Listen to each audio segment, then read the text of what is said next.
Major sa pagtanggi si Miss Universe 4th runner-up Venus Ra na may favoritism sa Binibining Pilipinas screening. Ilan kasi sa napiling kandidata ay kanyang kaibigan o nakasama na sa ibang pageant. Nagpapatrol, Mario Dumawal. Sa hanay ng mahigit 100 dilag na nag-audition itong weekend, napili ng 50 sasabak sa Binibining Pilipinas 2011 beauty pageant. Pinangunahan ng mga hurado ni na Miss Universe 4th runner-up Venus Ra, Miss International 2005 Lara Kigaman at iba pang beauty queens. Kabilang sa mga lumutang ang mga dating Miss Philippines title holders na sina Patricia Tumulak at Crystal Grant.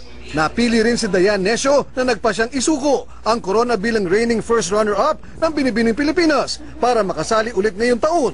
Medyo pressured na kailangan kong mapantayan yung performance ko last year, and of course, mas grabe yung expectation sa akin ngayon. Pasok din ng Deal or No Deal 26K girl na si Chloe o Martha McCauley at dating Pinoy Big Brother housemate Sara Aldana. Mariin namang itinanggi ni Venus Ra na meron siyang favoritism sa pagpili ng mga candidates sa Binibining Pilipinas, kung saan sumali ang marami niyang mga kaibigan. Giit ni Venus, isang boto lang siya sa Board of Judges. Ay, wala ha? Ha, wala ha? Ako may mga friends ako dyan, marami akong friends, pero pag kahit friends, alam mo yon, kailangan pantay-pantay pa rin yung pagtrato mo sa kanila.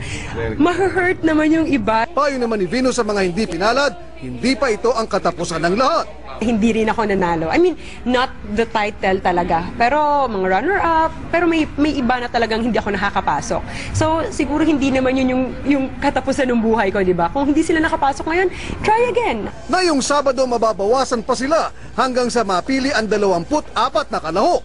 Mario Dumawal, Patrol ng Pilipino.